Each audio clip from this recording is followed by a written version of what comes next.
गड ही आपली चालू कर ना धाकटी पंढरी आहे. श्री क्षेत्र नारायणगडाच्या चरणी नतमस्तक व्हायला आलोय. आपले सगळ्यांचे रवी गुरुवर्य महंत शिवाजी बाबाजी यांच्या चरणी नतमस्तक होण्यासाठी आलो. आज आनंद होतो खरंच की आपण गरिबाचे लेकरं मुंबईला गेलो आणि जे कधी मिळणार नव्हतं ते मराठवाड्याच्या हक्काचं गॅझेटियर आणि त्याचा GR निघाला. त्यामुळे आपण काळजी करू नका, 100% सगळा मराठवाड्यातला मराठा आरक्षणात जाणार आहे सगळा. आणि मी काय नुसतं भाषण नाही करत, तुम्हाला सिद्ध पण करून दाखवेन, टेन्शन घेऊ नका. याच्या आधी पण म्हणत होते मराठ्याला ओबीसीतून आरक्षण मिळणार नाही, 3 कोटी घातले की नाही तुमच्या साक्षीनं. आता GR मधून एक ठूत नाही. आता निघालेला जो GR आहे त्याच्यातून एक ठेवत नाही. मराठवाड्यातला राहत नाही, पश्चिम महाराष्ट्रातला राहत नाही.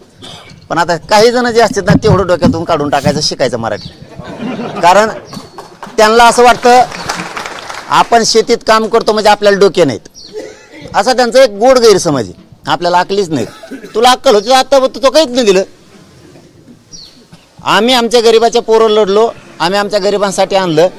आपले लेकीबाळी आपले पोरं सोरं सुखी होतील त्याच्यासाठी आपण सगळ्यांनी एक विचाराने लढाई लढत राहायची. वारंवार लढायची वेळ आली तरी लढत राहायचं, टेन्शन घ्यायचं नाही, पण समाजाला मिळवून द्यायचं. तुम्हाला धोका कधी आहे? मी फुटलं रे थांबे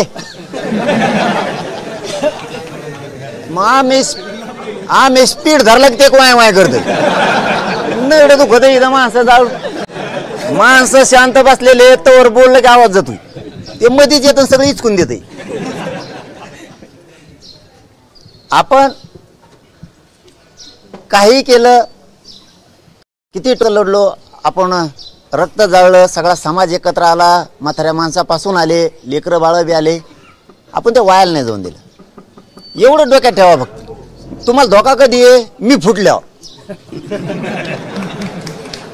मग तुम्ही शंका घ्या. आपल्याला फसवलं तरी फसवणारं सरकार आहे. आपण आपल्याला नाही फसवत एकमेकाला. मला वाटलं असतं तर मागच कुटुंब मोठं केलं असतं. मग माझं समाज मोठा करायचा, त्यासाठी झुंज सुरू आहे. आणि आपला रेकॉर्ड खरा होता तेलंगणा राज्यात, आपण राहायला महाराष्ट्रात, नोंदच नव्हती आपली. आता हैदराबाद गॅझेटियरची रेकॉर्ड झालाय, शासनाने GR काढलाय. 100% त्यांना सगळे घ्यावं लागते. नाही घेतलं की महाराष्ट्रात बंद करून टाकू, फिरूनच देत नाही आकाला. आता बसा थांबा जरा. आपण काम करताना पुन्हा लढायची वेळ आली तरी आपण हटणार नाही. कधी माणसाची हार होती या पवित्र गडावर सांगतो. समाजाचा स्वाभिमानाचा जर विचार नाही केला आणि आपल्या स्वतःच्या स्वार्थाचा विचार केला की समाज खचतो.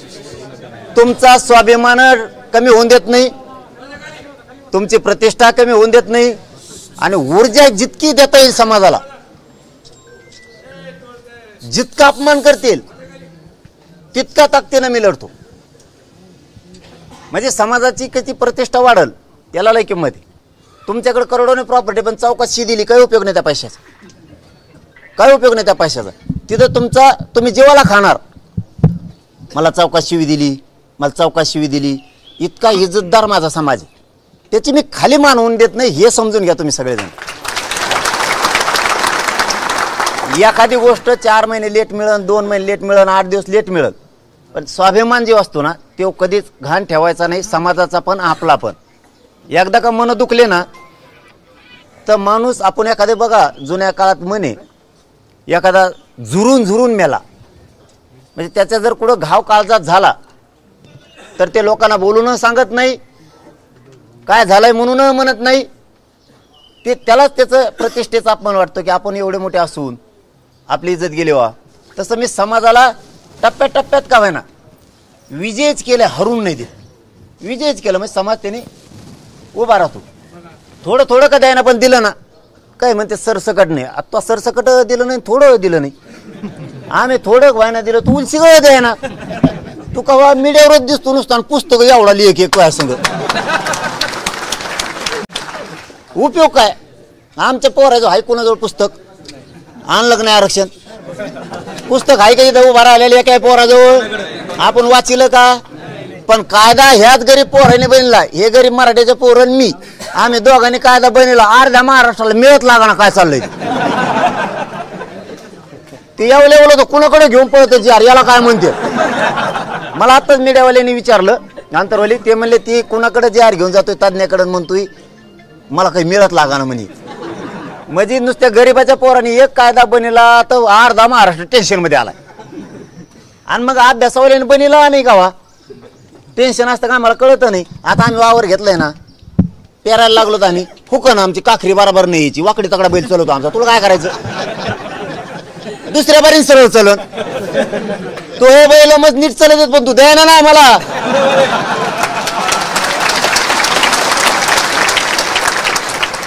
मग आम्ही चूक झाली तरी आम्ही आमची दुरुस्त करू आणि बरोबर असलं तरी आमचं आणि चुकलं तरी आमचं. तुला काही घे नाही का तू मग हुशार आहे तुला इंग्लिश वाचत येते तुला कायदा वाचत तू. पण तो अर्धा टक्का बी आरक्षण नाही दिलं. आम्ही 3 कोटी आरक्षणात घातलं आतापर्यंत आणि पश्चिम महाराष्ट्र मराठवाडा पण घातला. चूक चूक होत असते नाही असं नाही. तुमच्याकडून होईल माझ्याकडून होईल का दगड घालतात मग डोक्यात एकामेकाच्या. तू हुशार आहे काही कामाचा नाही आमच्या. पण तू श्रीमंत तू येशीत वाढलेला आहे. तो खानदान आम्ही सगळं बघितलं तर तो पाहुणे तो आमाऊस भाऊ माझी मंत्री आहे. एक जण गृहमंत्र्याचा पाहुणा आहे माझी. तुमचे खानदान पुरे येशीत वाढलेले आहेत. आम्ही गायक्या पात्र्यात वाढलेले लोक आहेत पडलेल्या घरात वाढलेले आहेत. आम्ही आमचं घेतो आम्ही आमच्या समाजाला देतो. तू टेन्शन घेऊ नको. हुकलं फिकलं तर आता आंदोलन करायची गरज नाही उपोषण करायची गरज नाही. यांना भाजी नाही द्यायचं पाला नाही द्यायचा दूध नाही द्यायचं. मुंबईत तिथंच वाळू खामाना ती समुद्रातली खचायचं नाही. महाराज एकदाच लढले का छत्रपती शिवराय वारंवार लढले तेव्हा स्वराज्य झालं. अरे आपण 2 वर्षात किती घातलंय आरक्षणात हे स्वाभिमान ठेवायचं. त्यांनी सांगितलं का आपलं लगेच अयो काय हुकलं काय रे हुकलं तिथंच बोली करून घेतली मी. जर चुकलं तर सुधारित जी आर काढावं लागल. ते म्हणले हो याला म्हणते दचका मराठ्याच्या गरीबाचा. आणि आपण एका लाईनवर क्लिअर राहायचं. आता कोणत्या तुम्ही म्हणले हैदराबाद गॅजेट लागू केलं. विखे पाटील म्हणले अर्ध मंत्रिमंडळ म्हणलं मुख्यमंत्री देवेंद्र फडणवीस साहेब सुद्धा म्हणले आम्ही हैदराबादचं गॅजेट लागू केलं. आता आम्हाला काय माहित नाही म्हणायचं प्रमाणपत्र दे. पुढे वाचत बसताना लफडेन कुठाने भानगडे शब्द चुकला तू तुला टाक म्हणा काय ते टाक पण आम्हाला दे. त्याच्याशिवाय नाही भेटणार. हे अभ्यासकन वाचकन तज्ञ इतके झाले जे आर निघाल्यापासून तो इतके अभ्यासक घेत मला जिंदगीत माहित नव्हतं इतके. कुणी म्हणतो मी अभ्यासक घे बाबा मपलं पुस्तक तुपलं पुस्तक ठेवून माझ्या डोक्यावर बस तो गळ्यात घालून हिंडत इकडे तिकडे. आता हे काही नाही हे फक्त आपल्याला भुलवीत येत. आपण येत भोळे गरीब माणसं आपण लय विश्वास येतं. मग ते एखाद्याने केलं का आपण थोडं गैरसमज होतो. काय गैरसमज नाही टेन्शन नाही घ्यायचं बिनधास्त राहायचं. मिळल आणि नाही मिळालं त्यांचं सगळं बंद. तिकडे बेटावर बसा म्हणा मुंबईचं तुम्ही एकटे. पण बाबा बाबा तुम्हाला सांगतोय लय अवघड आहे. आमचं काय कमी अवघड आहे. मी हे मुंबईला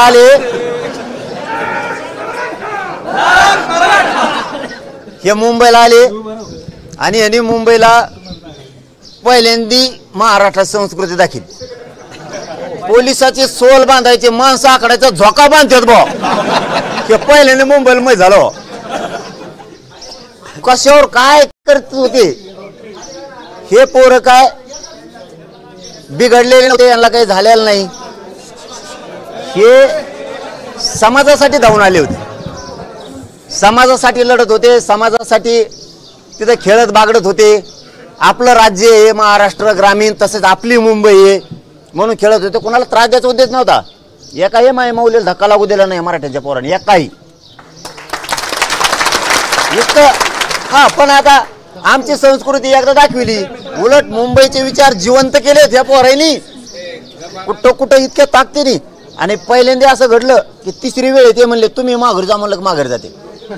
कारण हेच वागावं लागणार आहे. आपण जर दुसऱ्याच्या बुद्धीने वागलं वाटलं होईल बरं का आपलं आपल्याच बुद्धीने वागायचं. मग मला बी धाक नाही आणि मग तुम्हाला नाही. तरी मला मराठ्यांनंतर फोन केले 2 दिवस ते दगडाखाली चुने निघले जे अभ्यास निघले. मग 2 दिवस ते कन्फ्युजन करून टाकलं सगळं गैरसमज. मग मराठ्याचे फोन सुरू झाले. ते म्हणले हा बाग करणारे आपण आहेत, लाडणारे आपण आहेत, मिळवणारे आपण आहेत, त्यांच्याकडे ध्यान देऊ नका. तुम्ही फक्त आहेत तसे आम्हाला इमानदार पाहिजेत. आपण काही कुठाने करू आरक्षण घेऊ. आयला मला असं आहे का. आणि मग ते पोरं मग मराठा समाजाचे फोन आल्यावर ते म्हणले यांना आम्ही बघतो, तुम्ही टेन्शन ना घेऊ, यांना आम्ही बघतो. म्हणजे हे रिअल आहे. आपल्या समाजाला काय मिळायला लागलं ना विनाकारण ही करणार. आता गडावर काय जास्त बोलत नाही पण एवढंच सांगतो खूप मोठी लढाई जिंकली गरीब मराठ्यांनी. ही सोपी नाही. हे काय लेखी आश्वासन नाही आहे. ह्यो जे आर आहे. हे काय शब्द नाही, लेखी नाही, हे काय ड्राफ्ट नाही. खूप मोठी लढाई जिंकली. मराठवाडा प्रदेश खूप मोठा आहे. आज याच्यातले लोक हळूहळू पोरं पोरी नोकऱ्याला जाते, शिक्षण घेते, खूप कल्याण होणार आहे समाजाचं. पश्चिम महाराष्ट्रसुद्धा त्यांनी तेही गॅजेट घेतलं. आपण कधी भेद नाही केला. मराठवाडा वेगळा, पश्चिम महाराष्ट्र वेगळा. खानदेश विदर्भासाठी समिती आणखीन काम करते. सगळ्याचं काम होईल. आता एवढंच गडावून सांगतो, आता कच्चून मिळालंय सगळ्याला. हा आता उगलंय टेन्शन घेऊ नका आणि मला 1 महिनाभर आराम करून द्या थोडा. आपण सगळेजण मिळून हा ना मग ते सांगतो ना. आता आपण सगळेजण मिळून आता दसरा मेळाव्याला महाराष्ट्रातले लोक एका जागेवर भेटू पुन्हा.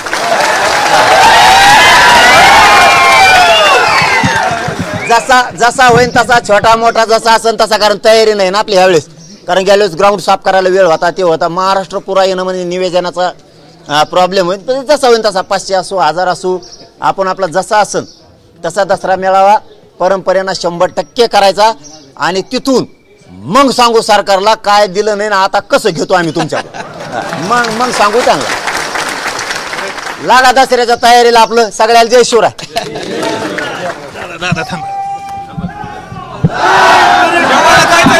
जेवायला पलीकडे